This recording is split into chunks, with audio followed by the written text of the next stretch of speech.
Minister Ashipala-Musavyi, thank you so much for this interview opportunity. Thank you so much for having me. And you're leading a delegation here in China, and I know you've been to Shenzhen, Yes. and yesterday you had a business roundtable here in Beijing. Yes. How was the trip so far, and what are some of the achievements, and what are some of the priorities of your trip? Yes, indeed, I'm leading a delegation to China. I started in the Guangdong province. I was in Shenzhen, and then after that I went to Guangzhou. I'm here at the invitation of my good friend and colleague, Foreign Minister Wang, for us to enhance and strengthen our bilateral relations, which come a long way, as you know. So my focus here has been twofold. One is to strengthen bilateral relations between the two governments, but also to enhance our bilateral trade, to invite Chinese business people to increasingly take an interest in Namibia, come and invest in Namibia so that we can bring about a positive trade balance between our two countries. In terms of what I've achieved so far, I've seen that there's been growing interest everywhere we were. There was really genuine interest in Namibia, in what Namibia has to offer in terms of bilateral trade, in terms of tourism, but also people-to-people contact. Specifically, when it comes to our bilateral cooperation in traditional sectors such as agriculture, mining, and energy, can you introduce to us what is the current state and what more would you like to see? We have a new government, a government that is being led by the first female president Namibia has ever had. And she has identified sector priorities in order for us to bring about sustained economic growth, because we are facing a high youth unemployment rate. So among the priority sectors is agriculture. Yes, it's traditional. However, what we want to focus on is agribusiness. What do we mean? We want to process our agricultural products so that we can begin to export finished goods. In terms of mining, yes, there are Chinese companies engaged in mining, and we appreciate that very much. But what we want to do now is to add value to our mineral resources, whether it's diamond, whether it's copper, lithium, and all other minerals. We want to begin to add value to what we produce. And then tourism that you have also mentioned, we want to increase that exchange of visits between our people and your people so that we can learn more about the cultures of the two countries as a confidence building measure. Trade is not just about profit making, it's also about relationship building, and we want to engage and encourage that so that we can enhance our cultural relationship. Yeah, speaking of agricultural products, China Yes. has been importing Namibian beef. Yes. And the latest message is that we're going to have Namibian mutton, Yes, is it? and goat meat. And goat meat Yes, as well. yes, yes. We always say Namibian beef and other types of meat can only compete with itself. Our meat is doing very well, and that's why we want to begin to now export mutton meat and goat meat. Our phytosanitary standards are very, very high. You can trace Namibian meat from the farm, where it's coming from, to your fork. That is how high our standards are. But we are also want to introduce other meat products, not only just meat, our sausages, our dry meat, which is a delicacy in Namibia, and I have no doubt that it will find a market in China. And we can't skip your fishing products, of course. Our fishing products, and in fact our oysters, our abalones, our grapes, our dates, our blueberries, those are all products that Namibia, I think, can have a market. in China, just as we enjoy some of the fruits from your country here. So I think really there is great opportunity which is built on the excellent relationship that we have, that our two countries can begin to explore more for mutual benefit, because we are already cooperating, we are already trading, we just want to increase the volumes and also in terms of the scope. You were speaking about the products that we've been trading, and also we can't skip one fact, that is starting May the 1st of this year, China is going to implement zero tariff treatment to all 53 African countries with diplomatic ties, of course Namibia included. So what opportunities do you see when it comes to Namibia's exports and when it comes to value addition, as you just highlighted? You know, first I need to express Namibia's thanks and appreciation to the government of the People's Republic of China, because I think the gesture from China to extend a zero tariff measure regime to African countries is a direct product of the Forum of China-Africa Cooperation, FOCAC. So we are very happy about that and we welcome that. How Namibia and other African countries, but let me confine this to Namibia, is going to benefit is manifold. First, it will build confidence between our two countries and also our two private sectors, because non-tariff measures are a confidence-building measure. Number two, I think it will generate industrialization and optimize it and enhance it in order for us to gain more access to the Chinese market. I think it will accelerate the industrialization process in our country and also Africa in general. Number two, for Namibia, we are a coastal state. All of our neighbors who do not have access to the sea depends on our port. So it means more businesses for the Walvis Bay port, because the cargo has to go through our port. And I think it will be really a way of what Africa has been talking when we say the Africa we want. Yes, we are endowed with resources, but we do not want to remain a source of raw materials. We want to add value to our products, being it minerals or agricultural, so that we can become more relevant to the Chinese economy, but also to the global economy. So we are looking at it from that perspective, and I think it's a very welcome measure. You mentioned that Namibia is a coastal economy, and of course with the famous ports Walvis Bay and Lutskrat.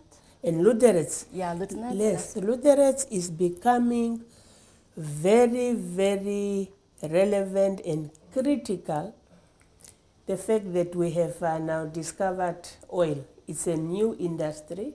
That is where the exploration is, and that's the relevance of those are our two deep ports. So I think we will begin to reap the benefit of our investment in terms of expanding and deepening these two ports. So it's a mutually beneficial gesture. Yeah, maybe for our listeners who don't know the geographical location of Namibia that much, can you just elaborate what important role will Namibia play when it comes to regional logistic hub? How many economies is it going to? Yes. No, I can. We are located in the southwest of the African continent. The whole west, we are basically bordered by the Atlantic Ocean, which it's a unique feature because you see the convergence of an ocean and the sand dunes, which actually where we've derived the name of our country from. And we have neighbors in the north. The north is Angola, the south is South Africa, but then on the east, most of our neighbors are actually landlocked. So we are a logistical hub in the sense that not only countries that do not have ports, but even Angola, southern Angola, uses the Walvis Bay port.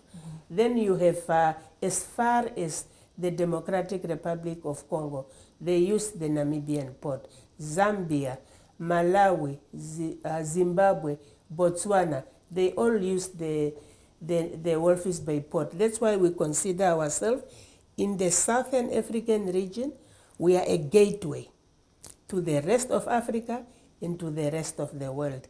However, also in the African continent, in terms of inter-African trade, we are also a gateway into the continent, in the sense that when we invite Chinese companies to come to Namibia and set up industries, they can take advantage of the market in the SADC region, in the whole of Southern Africa, but also into the continent in terms of the African Continental Free Trade Area, or also outside of the continent if they want to go across the Atlantic Ocean. So Namibia is the place to be if you want to have your business and to want to access this vast and growing market of over 1 billion people on the African continent.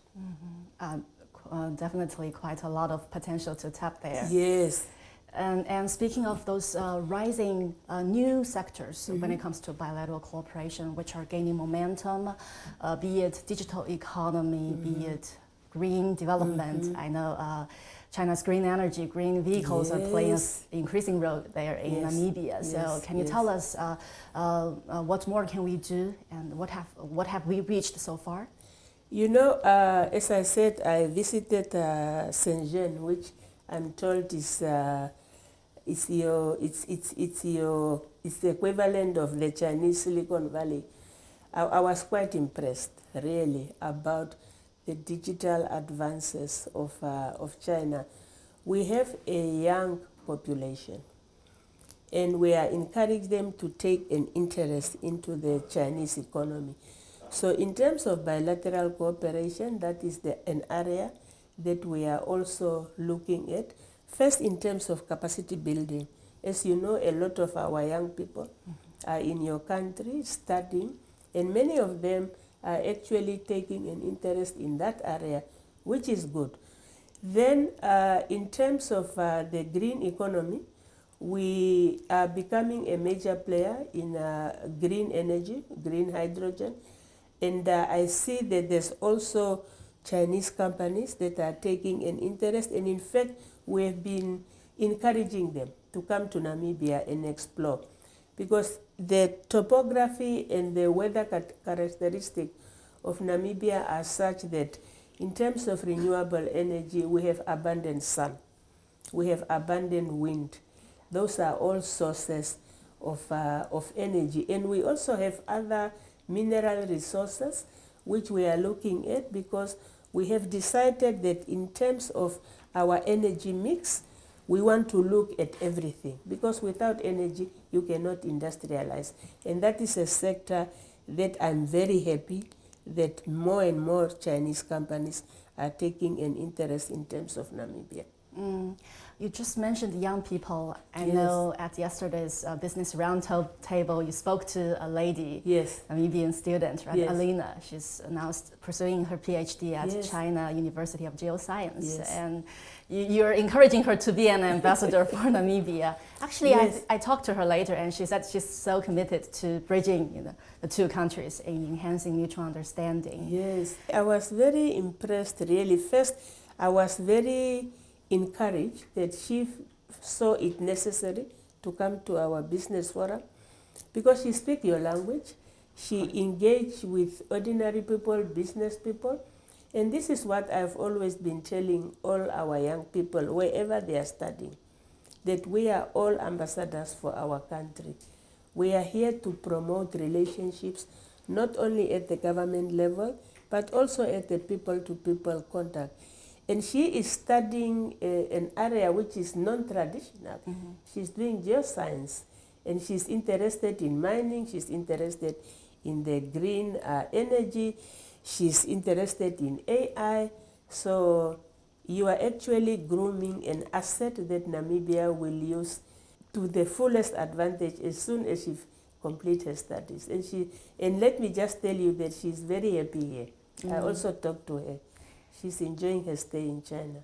Yeah, it's always good to see young people who are now at the front line of Namibia-China cooperation. And also to enhance people-to-people understanding. True. We know that this year has been designated as the China-Africa Year of people-to-people exchanges. You just mentioned tourism. Of course, it's a quite significant sector of Namibia.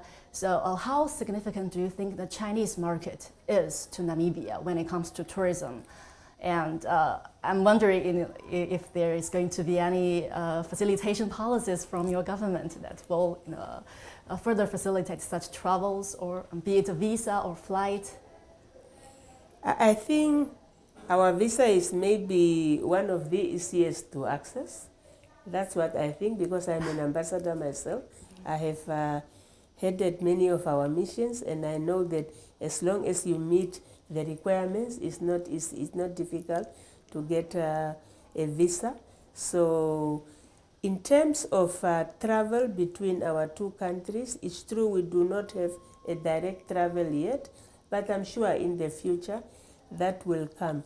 But in terms of tourism, what we're actually imploring the Chinese people to do is to say, come to Namibia as a tourist. You know, you can come to Namibia as a tourist, and you go back and you come back tomorrow as a businessman or a businesswoman, because you have seen the possibilities that are there. But we are also inviting Chinese business people to invest in tourism infrastructure, in hotels, in lodges. I was lucky to attend the Canton Fair, and I can bear testimony of the number of young Africans I saw at that fair. So I think it's already happening. The young people are already connecting. You know, you go to a country, you like the culture, you like the people. Tomorrow you'll come with a group, because what I saw there is groups of people. They came to the fair, and some of them I talked to, they said, no, yes, we came to the fair, but we also want to explore China, to explore the culture. And that is what we want between us and the people of your country. I think I had this, I heard this comment actually about the tourism potential of Namibia. They are saying Namibia has unbelievably credible natural landscape that look like doesn't belong to this earth. Thank you. Yeah, so I think for someone, like you said, for someone who's been there as a tourist first, they will maybe they will find a way to settle down and to further engage with the local communities. No, thank you, and thank you really for the comment. It's the first time I've heard someone, talking so remarkably about the fauna and flora and the pristine images of Namibia. It's true, it's a country which is like many countries in one. The north is different from the south is different from the west, the center. But for me, the striking feature is the Atlantic Ocean and our sand dune. We have the highest sand dunes in the world. Just that convergence of the Atlantic Ocean and the sand dunes coming together is breathtaking. And I don't want to say more about it. I want the Chinese people to come and experience it for themselves, where you climb a sand dune and you are in your own world, just you and nature. And when you get onto the top of the sand dune, there is the Atlantic Ocean greeting you. It's pristaritic. It's unbelievable. Yeah, just like you said, what's the name of Namibia comes from? Yes, the name of Namibia comes from the Namib Desert. Yes. Yes. So now I want to come back to our bilateral relations. We know Namibia, China have enjoyed 36 years of diplomatic relations now. Yes. And I just want you to take us through some of the journey, like what key milestones that you can share with us. Our bilateral relations, we are now clocking 36 years, but that is after Namibia's independence. Our relationship started long before Namibia's independence. As you know, both our countries have diplomatic missions. We have an embassy in Namibia. We have an embassy in China. The bilateral visits between our two countries are outstanding. Every time during the inauguration of a new president in Namibia, China has always sent a very high-level delegation to Namibia. When we lost our third and founding president, China came to Namibia to condole with us. So the relationship is strong in terms of bilateral cooperation in all the areas that I've mentioned: agriculture, education, health, transport, fisheries. Every sector we have bilateral cooperation. In fact, even the port that I was talking about, the deepening of the port happened with Chinese technology. What we are now embarking on currently is really to focus on the new and emerging sectors. Mining, as I said, value addition; green energy, value addition; AI. That is now what we are focusing on, because that is where you have an advantage. As I always say, we have the mineral resources, you have the technology. We come together, we create a win-win situation. We have so much common grounds to seek, right? And especially in today's world of uncertainties. Yes. So what can Namibia and China further do to team up to deal with common challenges, be it to promote fair trade, to safeguard security, to deal with climate change? What can we do, in your opinion? Namibia and China work very close at the multilateral level. In most of the issues, we have similar positions. Both of our countries believe in resolving disputes peacefully, and I think we are going to continue to do that. When I served in New York in the Security Council, we served with the Chinese delegation, and we occasionally compare our notes. I think both of us strongly believe in multilateralism, especially now that we live in a world characterized by global tension. And we also compare notes occasionally. We believe that we need to have a world order that is beneficial to all the countries. We recently just came from a meeting of the WTO, World Trade Organization, in Cameroon, where we are also espousing similar position in terms of global trade. So it's an all-round relationship that is mutually beneficial to our two countries, and we are committed to committing and continuing that relationship. Thank you, Minister. Now I want to go back to you, because we know that you first came to China back in 1995, right? For the World's Conference on Women. Yes. Can you just take us back to that historical, journey? Yes. And you've come to China, many times since then. And what have been some of your observations on China's development? Okay. I came to China the first time September 1995, when China hosted the Fourth World Conference on Women. It was a very successful meeting, but because I was heavily involved in the conference, I didn't really see much of China. And then I think I came back 5 or 6 years after that, and I could not recognize Beijing. I don't even know where I stayed that time. And since then, I've been coming back severally. I came to most of the FOCAC ministerial meeting as well as the summit, and every time I come to China, there's positive development in terms of the economy growing, in terms of the infrastructure. And I really want to take this opportunity to commend once again the government and the people of the People's Republic of China for the economic advancements you are making, but also in terms of what you are sharing with the countries of the Global South. And also, what stood out for us is you're a woman leader. You've been leading this international relations and trade department. Yes. And we have a Namibian ambassador, female, Yes. and your president, and Yes. Daitwa, Yes. female leader. Yes. How do you see the growing role of women taking on leadership roles? Well, I think what it shows really is that sex does not determine one's capacity.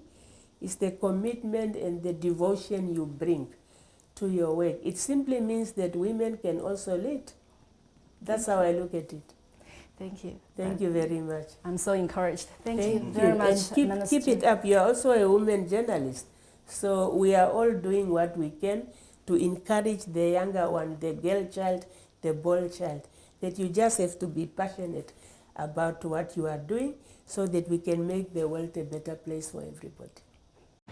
This is CGTN Radio. Hear the difference.